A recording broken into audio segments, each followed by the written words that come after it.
You finally launched a lead magnet and now you're asking yourself the question, did it work? You might have multiple lead magnets or multiple different types of things that are out there to be downloaded and to enter into your ecosystem, and which one should you double down on? This is exactly how to answer those questions. The first thing to do is hop in and you're going to say, hey, let's look at it by week. I recommend by week. It kind of normalizes your averages because that is usually the big problem where you look at one day and you're like, uh-oh, big problems. You're going to hop in here and look at your cohorts. So let's just look at this and say, hey, we had 204 leads. They brought in $3,000 within one day. Then we have 7 days and then 30 days. All right. So you can see here how those cohorts are happening. They tried something different here. And then now we are back to kind of baseline within 24 hours. Sometimes it's really good to look at averages, right? So we say, hey, on average, how much is a lead worth to us within 30 days? We can spend up to that amount of money now to try and get towards our break-even point. Maybe you spend $20 per lead or $60 per lead or $100 per lead, and now you know exactly where you sit. Also, a really good note is percentage changes. Sometimes it's helpful to really dive into your numbers and say, at what point in time are people really diving into our products and our services? If you want to validate something, I always recommend having a great way to validate is all you need to do is click on something and see exactly who bought what.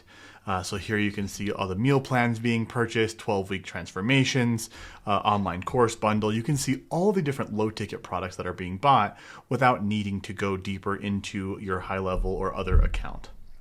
So that's just by cohort, by time. The second question you're going to want to ask yourself is, what about where they first entered into my system? So here you can see all of the different types of ways into your system: a free transformational guide, a free webinar registration, a 7-day sign-up challenge. How are those performing over time? One thing you'll know is that this color coordination goes from red to green. That is just based off of pure volume. So you can see here the revenue up at top and lower revenue down below.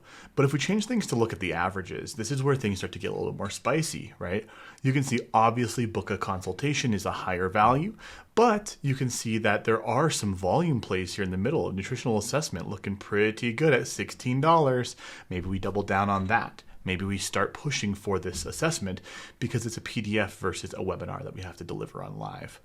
But your webinar does look like it goes up over time. So 90 days in, you're looking at $200 per registrant. Is it worth it?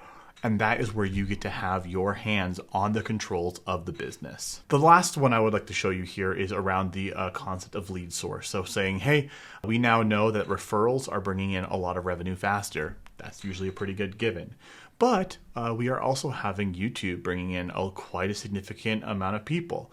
Google CPC also bringing in people. So you can see this and see how over time, different channels do perform differently. Hey, if you are interested at all in having a report like this, go to helloconversions.com, sign up for a trial, get your data in. This is just the reporting. We also sync this data directly to Meta, Google, and other platforms so that you have the best signal, the best operation, and the best customer journey to make the best decision possible. Those are the 4 best that we promise, and we will be there to help you live the best business that you'd like. You can also group things into a monthly cohort if you're looking at a bigger period of time to say, hey, are we on trend for what we were doing? Are we improving the velocity of return, pulling revenue forward? It's really, really important to do that. Now, this is just looking at leads. Maybe you have a really significant lead business, or you maybe sell a low ticket product, right? So sometimes we see businesses that sell a $7 ebook or a $7 consult or something lower, $9, $19, $29, where someone doesn't have to be a lead. You just offer them directly to that offer. Well, that's where we created the product LTV. This is the exact same style of report, but we are looking at when that first person gave you $1. They could have been a lead for years. We don't care. What we want to look at is how many first-time customers did we generate? How much revenue are they worth on day 0? That's going to be their first transaction and every upsell they took within that first 24 hours. And then what do they look like over time? Here, we are trying to shoot for this cohort, right? So this January 8th to 14th, you can see here people coming in, then they are actually buying more products and services. That is what you want to see, where you're not just bleeding people dry. You're not just saying, hey, we only realize all revenue on day 0. We want to see that steady incline within that first 90 days.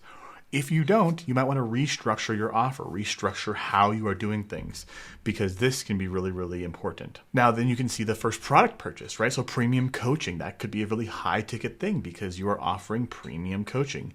Here it's $500, right? $500 for that first consult.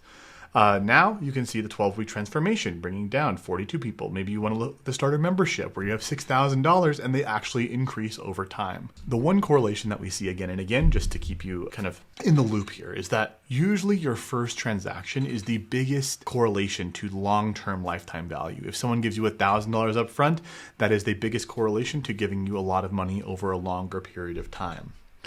Same thing goes for channels, right? So Google CPC, that we bring in customers, but then you might see those balloon over time because they're coming in via search. Whereas Facebook and social, those usually have a lower entry point and therefore a lower LTV. At the end of the day, the purpose of this is to give you the controls. Get your hands on the levers to pull where you're trying to go.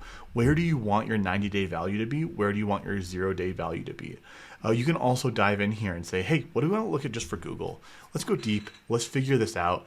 And how do we know exactly what our averages are so that we can make sure we're profitable when we want to be profitable? The last thing I'll leave you here is that it depends on what you want to do.